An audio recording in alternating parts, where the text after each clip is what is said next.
Um, the Industry Insight series has been around for a while, and in these panels, we try to give everyone a glimpse into different career paths and help students to consider different career paths. Today, we have a wonderful wonderful panelist with us. So I'm gonna go ahead and get started because we have a packed agenda. So first of all, we will go through introductions where our panelists introduce themselves, and I will lead the panel discussion after that with the moderated Q&A. Students will also get a chance to ask questions during the group session of the student Q&A, and in the closing remarks, after the closing remarks, you'll have a chance to have a more personalized interaction with our panelists in the breakout rooms. So we can get started. This is our wonderful panelists. If you would like to introduce yourselves in the order of the names that appear in your slides. So Ashleen, I think you can go first. Hi, I'm Ashleen. Thanks, Anna. So I work at a robotics startup in Fremont. We make general purpose robots for warehouse operations, and we're a small team, about 15 people right now. And so I do a little bit of everything. My background is in design, but I help us like run pilot logistics. Right now we're moving to a bigger office, like I'm part of that project. So I would say I touch kind of like a lot of pieces of the business, pretty much end to end. Thank you so much. Michael, if you want to go next. Yeah, I'm Michael Quintana. I'm a double Trojan, so I graduated almost 10 years ago at this point from undergrad. I was biomedical engineering, and then I did the PDP to get the master's the following year in mechanical engineering. While I was at USC, I played trombone in the USC Trojan Marching Band, and then for undergrad and then for grad school, I actually switched it up and wrote crew for a season. I'm a California native, but I'm currently in Connecticut. I moved here in 2020. We had snow last night, so that was really fun. It's still pretty new to me, so I'm always excited to see the snow and experience the real seasons here. But of course, I always miss LA, especially the Crane barbecue. And yeah, I'm at Biotechne as an automation engineer, and we have a microfluidics platform that automates immunoassay testing for protein analysis, and we also use automation to make our products. So automation on both ends. Thank you so much. Slava, if you want to go next. Hi, I'm Slava. I'm an automation engineer. I work for Amgen, and before I say anything about Amgen and what I do, I do not represent Amgen. This is just my personal opinion and my personal experiences. I work at a pilot plant automating biotechnological processes. Biotechnology is a really cool field in which we produce large molecules that target and cure many diseases, including cancer, arthritis, and also many other diseases. So it's the process in which we take the mammalian cells and we increase their cell density, and then we start producing the product protein that we need. Usually it's monoclonal antibodies, and then these monoclonal antibodies get separated and purified, and then the drugs are created and distributed. And I'm working on automating these processes. These are really huge processes, basically manufacturing. And before Amgen, I graduated from UCLA in June 2024. My major was in chemical engineering with biomolecular concentration. So I actually knew a little bit about biotech, biopharmacy before starting my path at Amgen. Also, I had a little bit of experience at a biopharmaceutical company, Boehringer Ingelheim. I had my internship in Fremont, and I was doing something very different. I was doing analytics, working with capillary electrophoresis equipment, SciEx PA 800 plus, and I was just optimizing and improving the analytical method. Yeah. Thank you so much. Neha, if you want to. Hi everyone, I'm Neha and I currently work as a product development engineer at AMD. My work right now is mostly working with on-site verification tools, which is the first line of testing when there's an issue in the production or the manufacturing line for CPUs or GPUs. I work also for automating workflows within my sister teams, and my background mainly in robotics comes from my bachelor's and my master's. So I'm happy to help or guide any students who are here from the engineering background looking to pursue robotics in the future. That would be all. Thank you. So we're gonna get started with our moderated Q&A. My first question is actually to all our panelists. If you could share your journey into robotics and automation, and what inspired you to enter this field. So anyone who wants to get started? Yeah, sure. I can go. So I didn't know that I wanted to do automation, and someone reached out to me on Handshake, and it turned out they were looking for automation engineers at Amgen, and this sounded very interesting because during my studies at UCLA, I was always into MATLAB coding. I was into Python and C++ languages, and I really liked coding. So I thought it's going to be similar, but actually it's not similar. It's completely different because I work with DCS systems, distributed control systems, and I work using visual language. But anyway, there is a fundamental level in which you think in algorithms, you think in logic. Whenever you program the processes, manufacturing processes, and I actually really enjoy it. It's very challenging, and you always solve a new problem every day. But this is something that pushes me to go forward. Thank you so much, Slava. Michael, if you wanted to add something. Yeah, kind of similar story. I didn't really choose automation robotics. I just kind of stumbled into it. I was that typical biomedical engineering major who thought I was going to go out and make prosthetic limbs. And I didn't really know that, like the biotech life sciences industry really existed, to be honest. And so my first job out of college was kind of similar to my current one, clinical diagnostics, automation instrument manufacturer. And I started as a field service engineer, just traveling to all the labs and hospitals around the West Coast, fixing these machines. And so it ended up being a pretty great match for me. And I'm happy to have stumbled into it.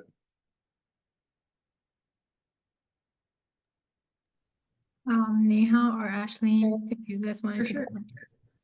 Yeah, just like Slava and Michael, I also kind of slippery sloped my way into this.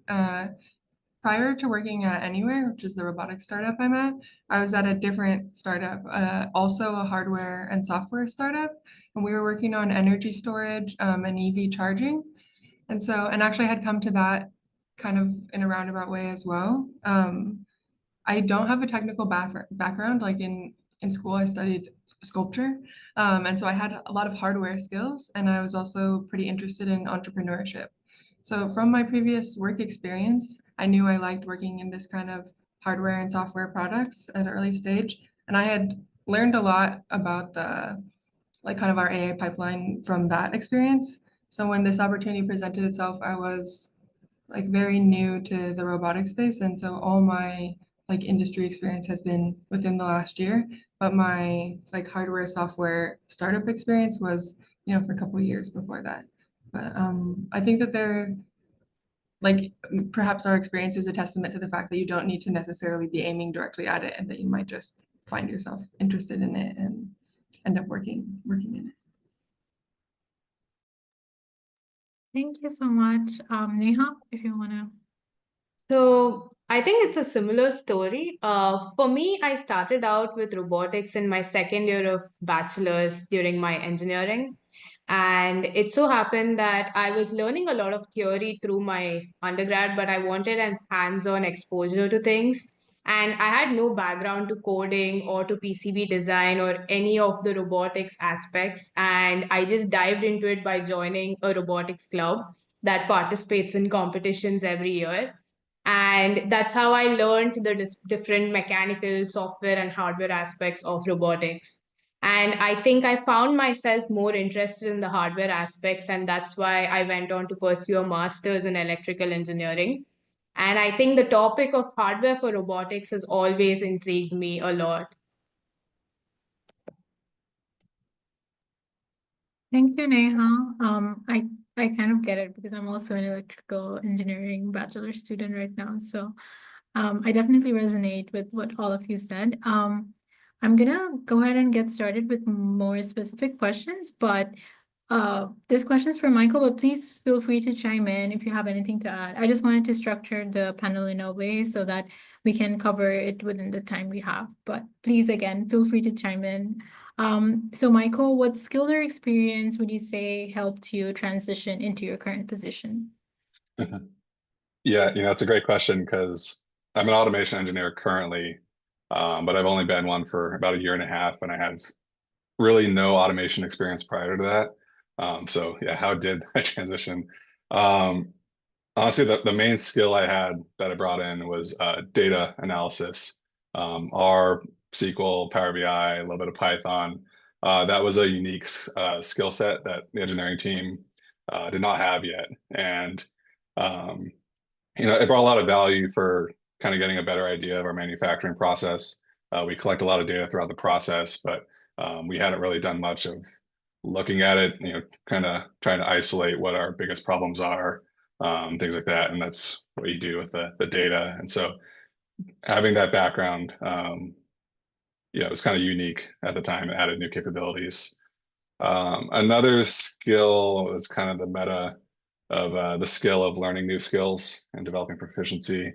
Um, I had been at the company for 2 years in a different team, product support, and I learned all those data skills in those 2 years. And when I interviewed for that original position, I said that data analysis was my weakness, and I just had no experience in how to be a data-driven engineer, but I was able to pick up those and kind of become an expert in my own right in those. And so I had a lot of goodwill from like the senior leadership in engineering that they were confident and could trust that I could, pick up the automation engineering skills, even though I didn't really meet the job description right away.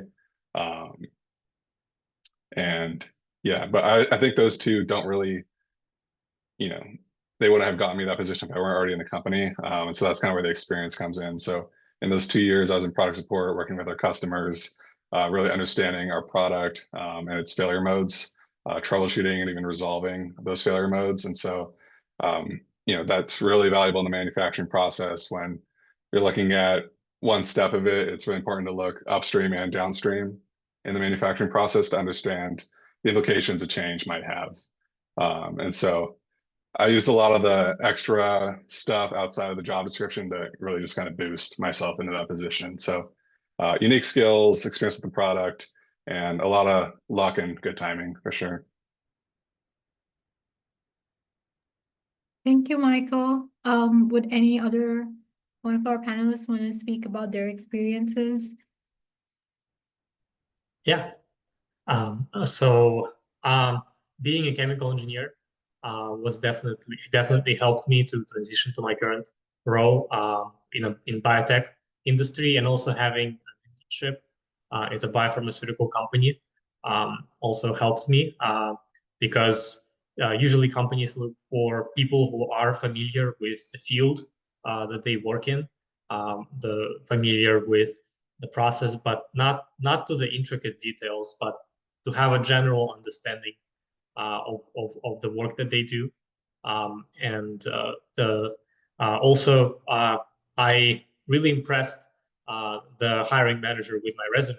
So that also helped. I think that helped me really formatting your resume, making it look beautiful and full of quantitative numerical data to show your results. I think this really helps you to stand out from the crowd. Thank you. That was some great advice. Do we have any other panelists who wanted to add or? I think from my experience personally, since I'm a new college grad and the role is product development, I think a lot of system level knowledge helped me quite a bit. So, although I work specifically with hardware, having a background like knowing a little bit of data analysis, being able to real time analyze the data that I'm getting from the manufacturing, like Michael said, helps to add a little bit more to what your current role is. It gives you like an extra skill set. So definitely system level, according to me. Thank you, Neha. That was really insightful. Ashleen, did you want to add something? I guess I could just add that as opposed to like the other three panelists, what I bring to the company, I feel like is actually like some business side understanding. So we have a lot of like really brilliant technical people because we're in like an early stage kind of R&D development. But I have like previous startup experience, so just like pitching and like financial analysis and a lot of these things that you just learn along the way. And so I would say that gives me like a competitive edge. And I think we mutually benefit. Like these guys learn a lot from me about like the business side. And I really have learned loads from them because like I mentioned, like I'm really new to robotics and to automation. And so they've caught me up quick. That sounds great. Thank you, Ashleen. So we're gonna move to the next question. This question is for Neha. So we know that robotics and automation is evolving really rapidly. So what are the most exciting advancements in robotics and automation that you see shaping the industry in the next 5 years? So I'm also very new to the industry. As I mentioned, I graduated in 2024 and I've been working for about 6 months. And if you speak robotics, I think there's a huge number of people that would say that AI is driving it. And I feel like while AI is a major aspect of it, computer vision and hardware that supports the amount of computing required, as well as the sensors that are able to very accurately and work in coordination with the microcontroller in real time, are some aspects that would really boost robotics and automation. And if I imagine it, this is just a fiction of my imagination. Like, I think, like, eventually you would imagine that all manufacturing is all robotic, like how you've seen in movies and sci-fi. But I think definitely computing speeds and hardware that supports a large amount of parallel processing is something that I look forward to as an electrical engineer. Thank you, Neha. Did anyone else want to add their own perspective on this? I could add something. So I mentioned earlier that we're working on a general purpose or like multi-purpose robot for warehouse applications. And there's also like been loads of innovation, especially like in the last year, 2 years, in robots that do a similar, like products that perform a similar role, but they're in a humanoid form factor. And so for me, like as I've been getting into the business and like learning a lot about it, like reading, asking, other people that I work with, it's been exciting from a UX perspective to think about like, okay, what are the limitations, like what are sort of the human factors of this and how the limitations like that I always think of are like for the human body itself. And then it's like, you're talking about basically like an automated human body. And so it's sort of like widening your perspective to think, what are the best applications for something that kind of echoes like what a person can do, but then like what else could we do if we widen the scope a little bit to be like, what about things that are like heavy, dense, dangerous, those jobs that we actually don't want this type of form factor for. And I think there's been like a lot of applications, especially recently, like sort of like emergency services. There are all these things that I think if you work backwards from like what a person's limitations are, it would be interesting to see like how can some of these innovations like the Neha just talked about like solve some of those human problems. Thank you, Ashley. That's a really interesting perspective. If no one else has anything to add, I can move to the next question. My next question is for Sava. I know you recently started working, so if you could describe a typical day in your role and what kind of projects you work on. Yeah, thank you for this question. So I work on a variety of projects, upstream and downstream. So in biotechnological manufacturing, like I explained earlier, you grow the cells, then the cells produce the product, you purify the product. That's pretty much it. And during this entire process, there are many stages, many units of operations that are performed. For example, let's take the reactor in which cells are growing. You want to make them happy so that they produce the most amount of molecules. So you don't want them to be crowded. You want the temperature to be appropriate for the cells and pH levels. When cells produce the byproducts, the environment is changing. So it's a steady state process, and we need to keep it at steady state. We need to control the temperature. So we have the heating jackets. We need to control the pH level. For example, the pH level, we need to make it acidic. So we add carbon dioxide. So all of these need to be automated. We don't have a human who is monitoring these values and controlling the valves. These valves are fully automatic, for the most part, these processes already exist, and they were established like back in the 20th century. Right now, we're just doing improvements. We're doing optimizations. Maybe we're upgrading the equipment, adding additional automatic parts that will be controlled by the software, or maybe we're optimizing in order to decrease the use of chemical, let's say. So this is all what I do, and I work on different kinds of equipment. So every day I learn something new, I, like several months ago, I didn't know anything about a particular procedure, and then I became an expert, sort of an expert, from the automation side. So yeah. Thank you, Slava. I know we have people from varied backgrounds here, so if any other panelist wants to speak about a project that they particularly enjoyed or was interesting in some way. Yeah, I can go. I kind of have two projects in mind that I'm working on right now that are actually very much related to each other, but we're coming at it from two different angles. So as part of our product, we dispense biological reagents into it.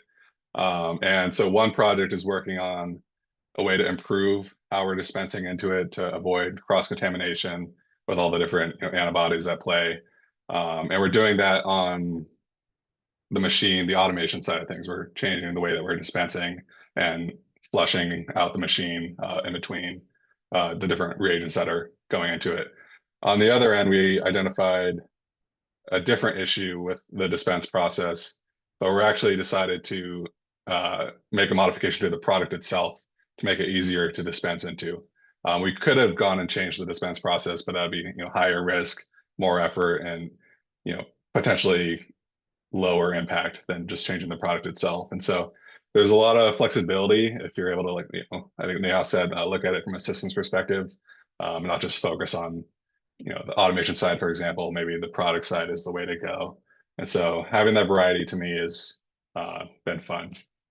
And further in variety, the actual day-to-day, on one project, I'm kind of hands-on technical, doing lab view changes to the machine, automated tests and scripting, data analysis of the results. Whereas on the other side, I'm actually leading the project. And so I'm kind of just more using soft skills, like working cross team. I have a purchaser who's buying parts from me, and then I have to work with fulfillment to get them, received and inspected and things like that. And so my day-to-day changes every day, which is to me what keeps it fun. Kind of like Ashley and I, not at a startup level, but still a pretty small site, and so I get to wear many hats, and that's the fun part for sure. Thank you, Michael. That does sound really fun. Anyone else wants to add anything? Okay, if not, I have my last question for Ashleen. What are the most exciting advancement in robotics and automation that you see? Oh, sorry about that.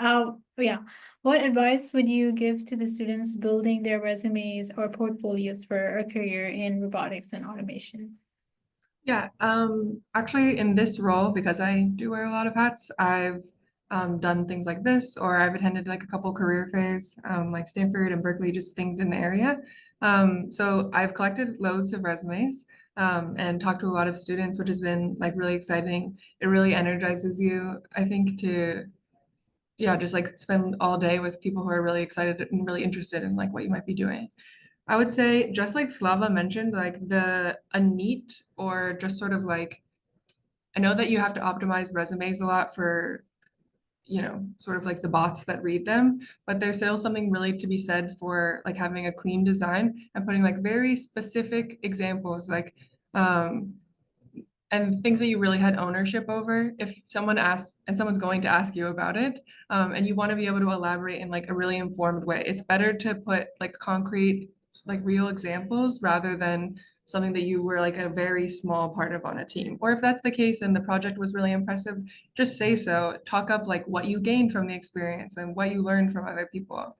I would say too, people get nervous naturally, and they default back to this like a rote memorization or like kind of like a stuttering explanation of something that they've said loads of times before.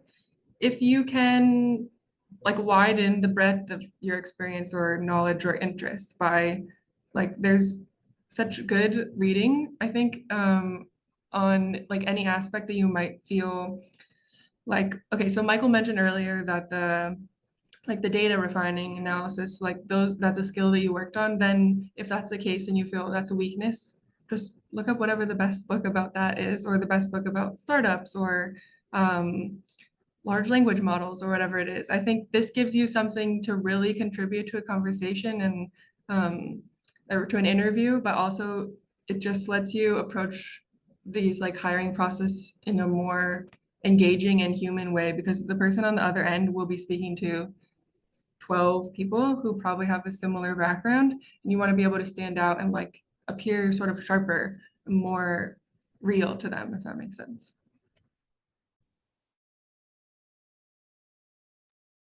Thank you, Ashleen. That was some great advice. I know this is a question that most of our students have. So would any of our other panelists want to give their perspective on this? I actually really liked what Ashleen had to say. For me, I think working with like different teams helped build projects that I could use on my resume to talk to recruiters about. So, because most of your course projects, they are about 3 months and then you have 4 people working on it. So, it's not as hard, I would say, compared to a year-long project that you might work on with lesser number of people, but really motivated people. So I learned a lot by working with people who were in robotics clubs and research labs on site at USC as well as other places that I have interned at. So I would definitely say finding extracurricular projects that help you put on your resume. Thank you, Neha. Would Slava or Michael like to add anything to it? Sure. I guess kind of outside even the resume portfolio, going off of what Ashleen said, where there's 100 people kind of talking to her for the same position.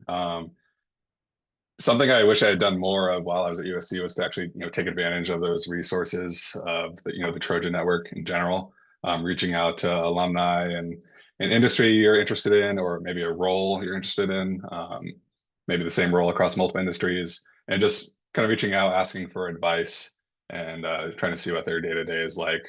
That way you're kind of like the one that they're dealing with out of instead of 100 that have the same major and same year and same interest and all that stuff. Even if it doesn't lead directly to a job at their place, like you at least learn a lot from them, and you get better at communicating what you're interested in, learning about what you might be interested in, and there's just a lot of benefits all around. And in my experience, like every USC alum has been super open to helping out. I've personally never said no to a student who's reached out. Thank you, Michael. Saba, would you like to add something? Yeah. So everyone is saying this that networking is a big thing, and it actually is. You should reach out to people in the fields that you're interested in. Talk more about their career paths, what they have done before, what experiences they had before they landed that first job, and also another thing would be engaging in projects. Actually, the hands-on projects are very important. It shows that you are capable of actually applying the knowledge, and working in the team is also very important. The whole industry is actually about working in a team, and you will always work with people as an engineer, and this is very important to be able to communicate how you work on the team, what kind of team player you are, what you have done, how did you collaborate, how was the project organized.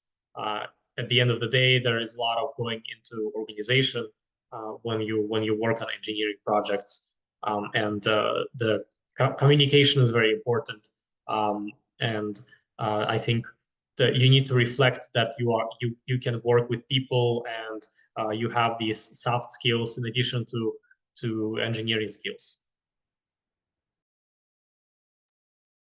Thank you, Slava. We do have a little bit time left before we move on to our student Q&A.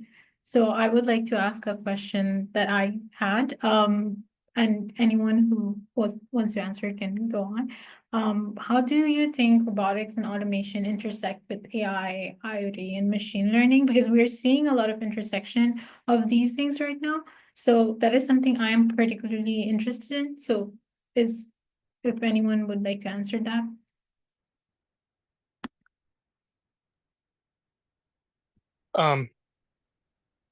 The specific question again, are you asking where are we seeing innovation in these areas, or where like what, can you clarify a little bit more of what you're looking for? So you're saying you want to see where some examples where automation is bringing the cross between, you said IoT, clarify. Yes, so yeah, I would, I guess my question was, how much the intersection is and how is it manifesting itself? If that makes sense. But Yeah, I think that's a good question. I think that it would be interesting also to hear from the panelists, again, their specific vertical. yeah, I can So- answer this question. When it comes to data analysis, I think it's really coming into play right now, because if you have a really large amount of data, you can actually ask an AI to write scripts that will analyze the data, that will query a particular piece of data from a very large set. I do personally use generative AI to help myself write scripts, whether it is Python scripts. I also use PowerShell and SQL scripts. So instead of writing them manually and wasting your time, you can write a general script in a second. That's going to help you to automate the process of obtaining a certain piece of data that you need from a very large library, for example. Yeah, thank you, Slava. I would also mention that in regards to the AI at the, I think, what is it, at the edge is where that would probably be applied, right? Because I think when we have small form devices, we have a hard time with getting data moving around. So the sooner we can get it to the closest, unit that can process some AI, if we can't do it directly on the device, I think those are some of the challenges that have been in recent times. But then we also have this generative AI, which is kind of new, right? And so when it comes to using IoT, it's really going to depend on the environment where you allow AI in. And, are you having a human interface that's going to approve processes where you're integrating AI into IoT? Yeah, definitely. Thank you so much, Princeton, for your insight. Would any of our other panelists want to add something to this conversation? Or if not, we can move on to our student Q&A. So you can put your questions in the chat, or you can just ask by unmuting yourself. The students with cameras on would be prioritized. And you can also virtually raise your hand so that I can call on you and you can ask your question. So if you have any questions, please feel free to put them in the chat or raise your hand or just unmute and go ahead and ask your question. Shi Hao Hong. Hi. If I'm pronouncing it right, yeah. Oh yeah, you're pronouncing it right. Yeah, my name is Shi Hao. I'm currently a master's student at USC. First of all, thank you guys for sharing your insights about industry. My question is kind of more on how did you get introduced to these roles in the first place? So, for example, I see robotics and automation as a very broad, like it's just a very broad term, right? From what I've seen, there's like you can get into the mechanical side of things, the electrical side of things. There's also the software data analysis side of things, and then everyone here is from a different industry, right? Like life sciences, logistics, hardware. So I guess my question, like given that background, like my question is mostly how did you know ahead of time, like, hey, this is the area I want to get involved in, or did you mostly stumble into these opportunities as they come by? That's an excellent question. Yeah, I can Um, take this one. Go on, Michael. Yeah, so like I kind of mentioned earlier, I stumbled into things, but I did get to taste test automation, I guess, in my previous role. It was just more like front end automation where we had our product machine that does automation that exists, and I was able to, kind of customize automated tests, just manipulating the existing technology. Whether that was like low code stuff like Power Automate and having it, click the UI and automate tests overnight, and I come back to a ton of data. That was kind of my first uh, attempts in automation. And then, I liked it enough and I felt like I had I think Slava mentioned like, the logical kind of thinking process down that it kind of made sense to go deeper. But I think a lot of it in general is you might get into the right job or company or industry and then just take advantage of the opportunities that are there to continue to learn things that you might not have expected you would learn or be interested in learning in the first place. Yeah, might surprise yourself.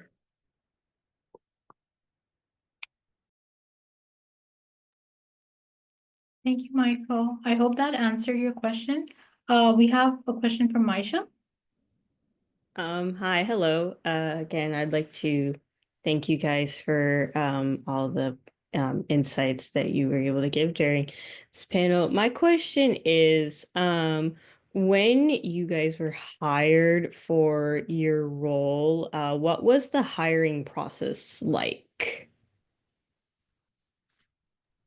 Yeah, I could give you like the startup version of this, but it's probably pretty standard, honestly.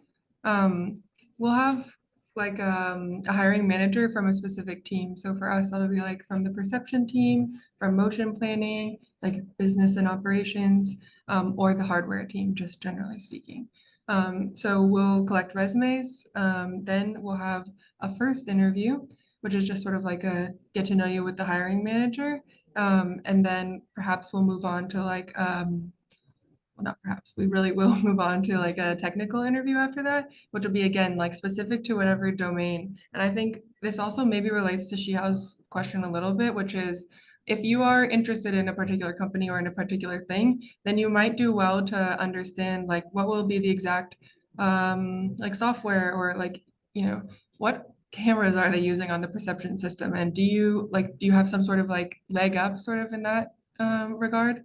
I think that helps you a lot in the technical round. And then after that, after you've made it through those two, then you'll speak to like a panel of people like probably myself or, you know, even at this point, like our CEOs in all of them, those interviews. And that's where also, you know, like I think everyone has pretty much mentioned it earlier. That's the last part is where the soft skills like really help to sell yourself and to differentiate.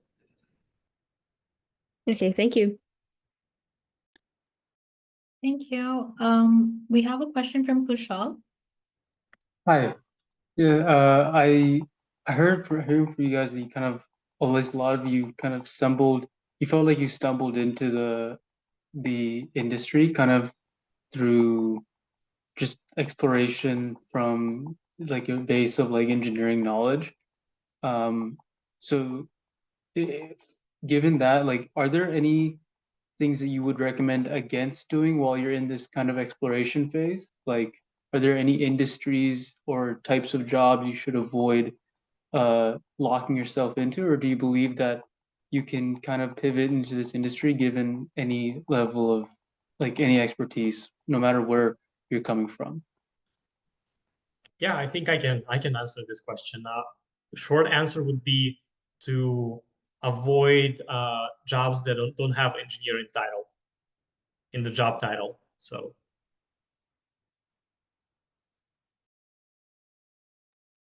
I hope that answers your question. Wait, I'm Um, sorry. Can you read it? Can you give examples maybe, or like, so you're basically saying that if your goal is to land an engineering role, seek only jobs with the word engineer in it, or like anywhere in it, or specifically like, can you clarify, like, can you give examples? Like just saying, don't go into something where it's a secondary role that might lead into an engineering role. Is that what you're saying? yeah, Or- yeah, I understand this was a very like general answer, but I think there is a separation between like job titles that have engineer, just the word engineer in them, usually tends to have higher salaries than the job titles that are that do not have this title. But I'm not talking about all kinds of job. I'm just talking about the technical fields and engineering fields. So look into the fields, into the jobs where you will be actually doing the engineering work rather than just being an operator or just running the operations and the manufacturing. You know, you should look into the jobs that are challenging and in which you take responsibility and that allow you to for leadership to be a leader and own the projects you work on. I think these are I think you definitely can transition from a non-engineering job and to an engineering job, but having an engineering title can give you this experience and can make your path into the engineering field a lot easier. I agree. I agree. I think that also sometimes don't be afraid to apply for a role.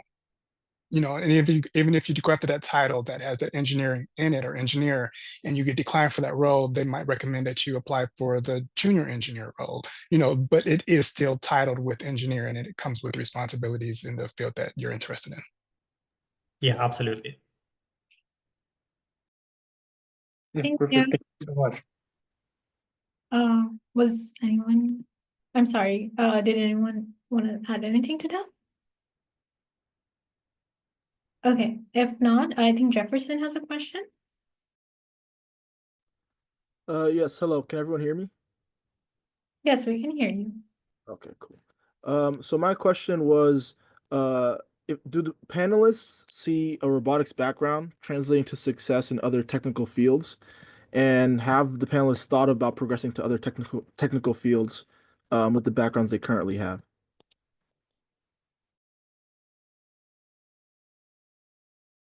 I could speak just a little bit to this, Jefferson, because like I mentioned before, I was in energy storage and EV charging. And again, I'm doing like UX, UI, so some branding work even, which is like not really as relevant.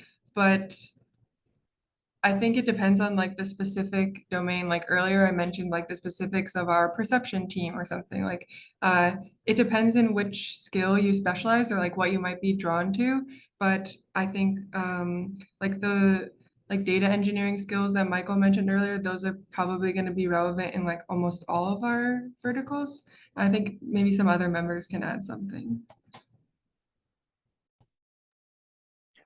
Yeah, I can add something. So I'm working in distributed control systems, particularly with Emerson Delta V software.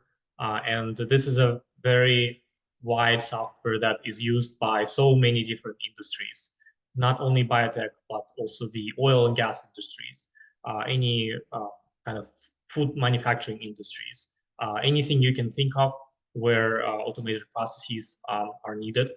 This system, this software is used. So having knowledge of how distributed controls system works can definitely open a lot of doors for you, not only specifically for in the field you're working in, because after all, you're just applying the tools in order to provide the result for that specific um, production, for that specific manufacturing.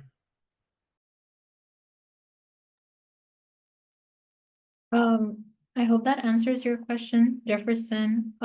We have another question from Rohan. Yeah, hello, am I audible? Yes, we can hear you. Yeah, so actually I'm pursuing my master's in computer science right now. The question I had is that I think I want to get into the robotics industry, but I have no experience in hardware whatsoever. I have done an internship in computer vision. But the only question that I had is software knowledge of computer vision enough to get into the industry, or I should explore the hardware part also? I think I can answer that. I think if you already have a background in computer science, you can always build on top of that and computer vision, get more into image processing, because even those are aspects. Perception is a major aspect of robotics. You don't necessarily need to know hardware, but it's always like how you want to grow. Like you can always learn more, start out with perception, learn more about AI ML for robotics. You can learn more about the mechanical aspect. So it's always dependent on you. The advantage of robotics is that it's multidisciplinary, right? So there's no one way to go about it. So yeah.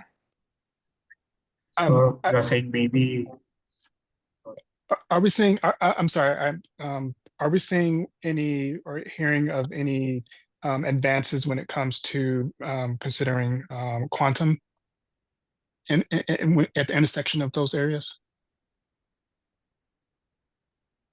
Sorry, could you explain it further? So, in terms of the computer vision and hardware, are there advances or promises that we're looking to see if we do have quantum come full?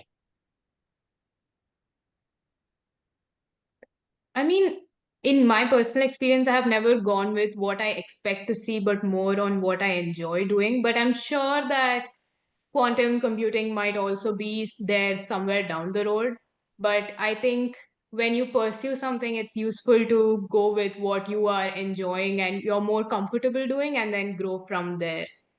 So you're saying you don't have expectations? Yeah, I personally don't have expectations. I go with what I enjoy doing and build from there. So. To add on to Rohan's question, okay. I almost feel like it's enough. I mean, you'll always learn more, right? But from what I understand, there's actually kind of a shortage of software developers in the industry that have experience, or the interest, I guess, of working with hardware in the first place. The past decade's been a boom of apps and websites, and that's where a lot of the software engineers have gone. I know my company in particular has had trouble kind of getting those types of people in. So I think you're kind of in a good position. Okay. So just to conclude, so maybe having experience in computer vision is just enough to get the foot in the door, just to enter the industry. Maybe after entering the industry, just learn more and more about it. Right? Okay. Yeah. Thank you. Thank you, Rohan. I think we have a question from Gregorio. Yes, thank you. Thank you to all the panelists for the insights. I guess my questions are kind of like, I have two questions, and they're specifically for Neha and Michael, to kind of expand on what you guys were talking about. For Neha, you talked about when you were in college and the point at which you wanted to gain more hands-on exposure to robotics. You joined like a club on campus.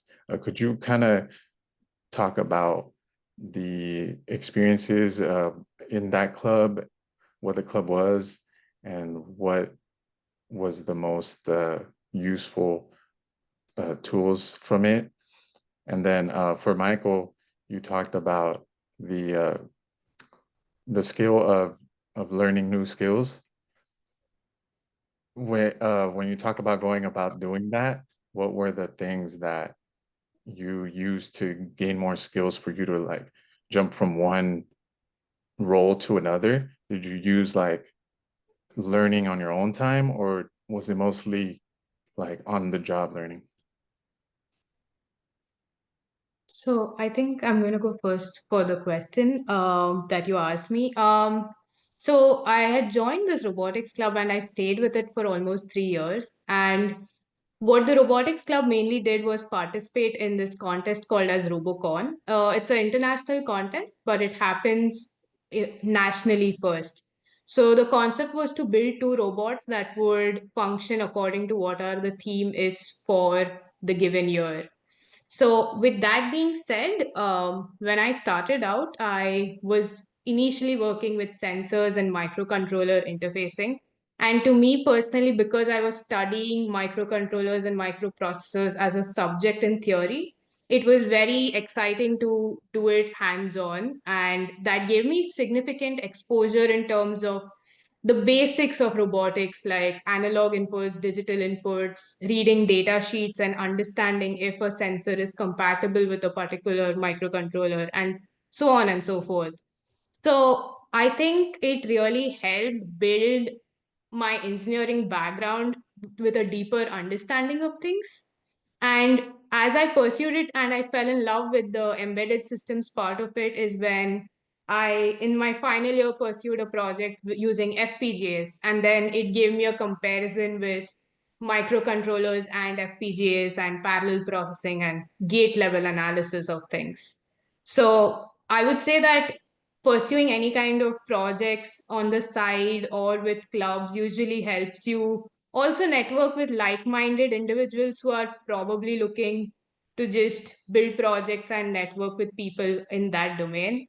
And it helps to just meet people from different disciplines when you're pursuing something like robotics, like meeting people who are doing computer vision, someone's doing hardware, someone's doing the control systems aspect of it. So you learn more from others. So that's been my experience. Awesome, thank you. Yeah, and then how to learn new skills. Yeah, a lot of it is YouTube. That's kind of my main way to learn. Reading and things like that doesn't really stick as well for me. But I mean, ultimately, what sticks the most is applying what you've learned immediately.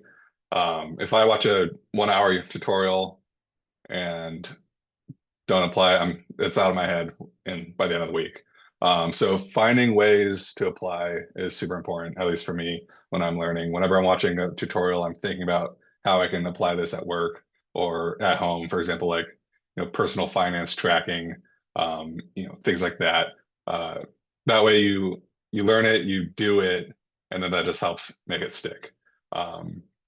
Even now, like I watch a lot of YouTube just looking at tutorials of different ways to do things. And, I might not lock it in at the time, but at least I remember that I saw this video that had this, and then a month later I might remember that there is a way to do this, and I can go back and find that, and then work through it and apply it at that time. That's kind of been the key thing for me.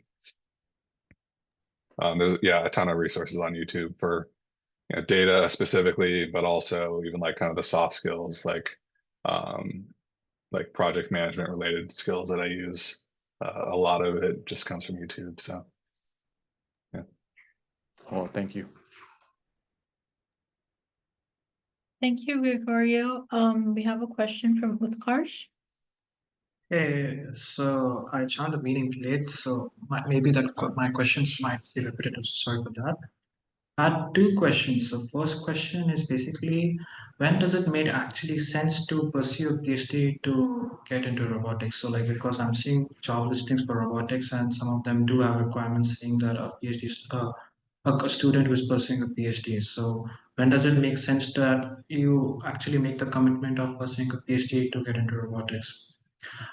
Second would be basically like that would be a personal question on my side, that being a current grad student and my current experience is just that I've done coursework in robotics and hence my interest in robotics. So when I'm trying to apply to robotic roles, first I see a kind of bifurcation. So like there are some generalized roles like say robotics engineering, those kind of roles which are expecting you to know a little bit of something, and then there are specific roles like perception engineer, post control, hardware control. So, like as a student who's trying to get into robotics, is it like, does it make sense personally that I commit to a particular branch of robotics right now and then pursue it? Or should I then like try to gain exposure in everything? Because like in my robotics course, I really took a liking to part planning, but then I would see like if there's some specific roles that are generally more reserved towards candidates who are pursuing research in that. So is the route just to learn everything, then like a little bit of everything in robotics? That's all.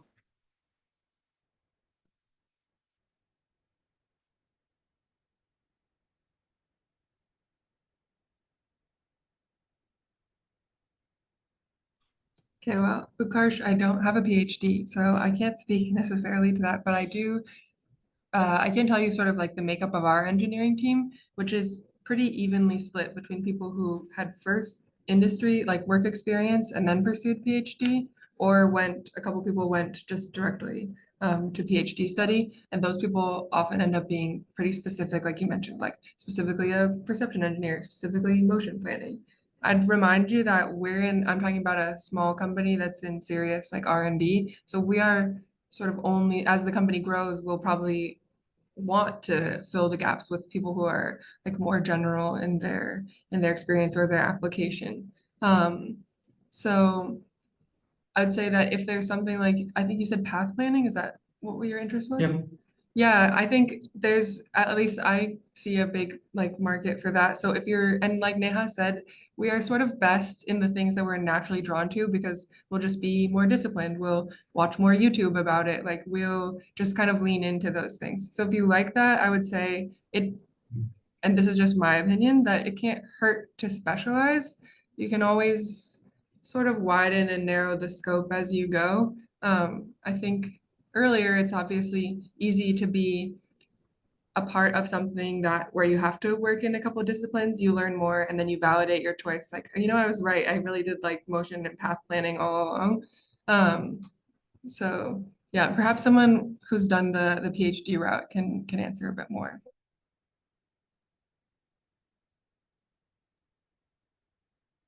I haven't done the PhD route either, but I will add on to some of what previous participant mentioned.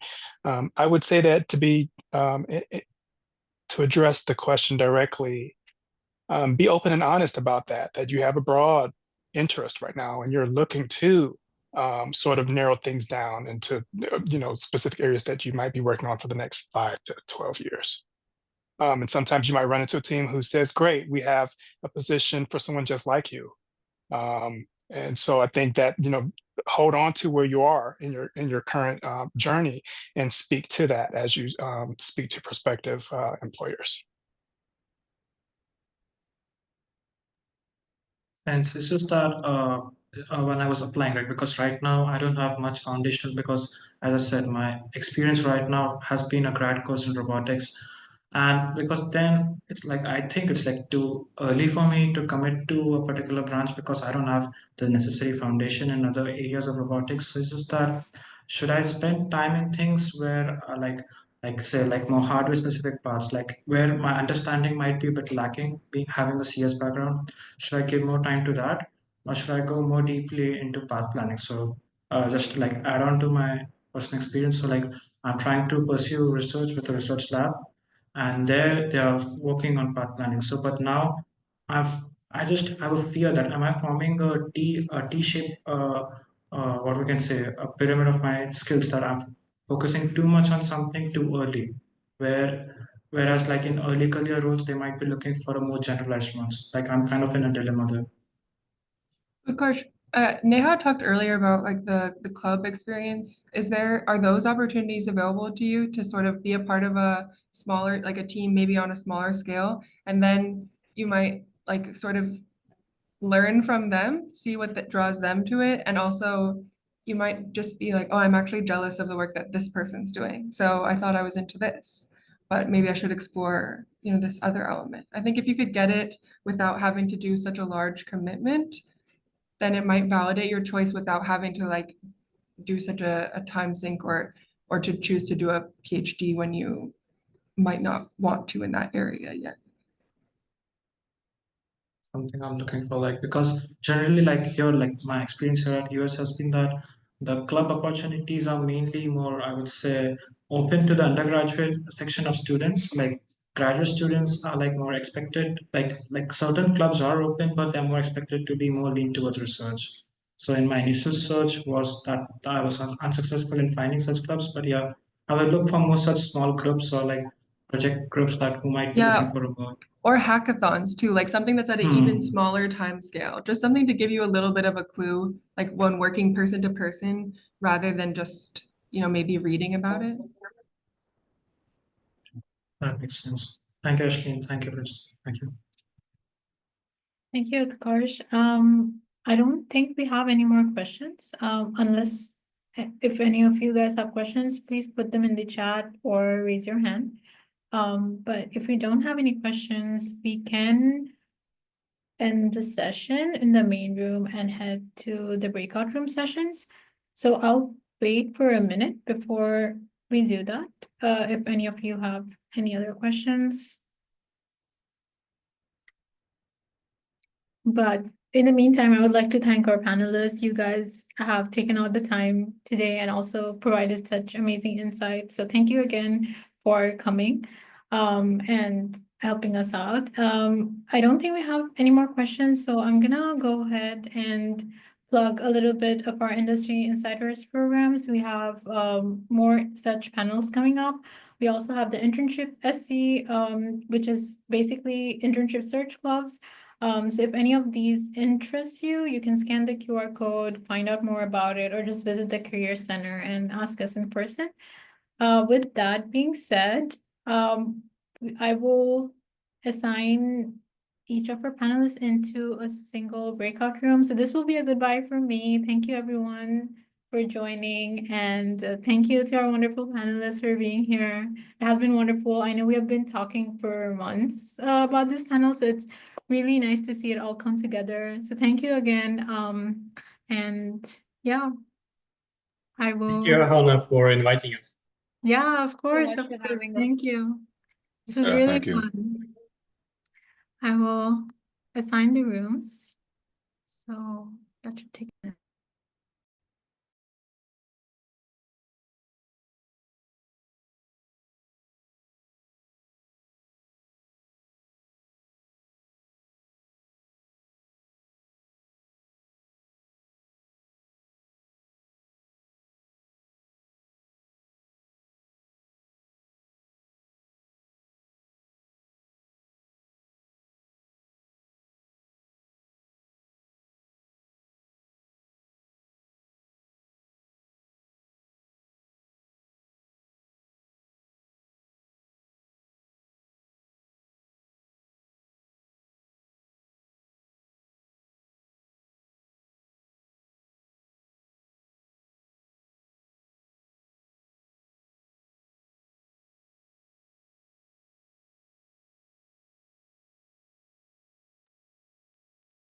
Can you guys see the rooms, the breakout rooms? I think they are there, but I don't know, there is a pop-up. But I don't see anything. okay.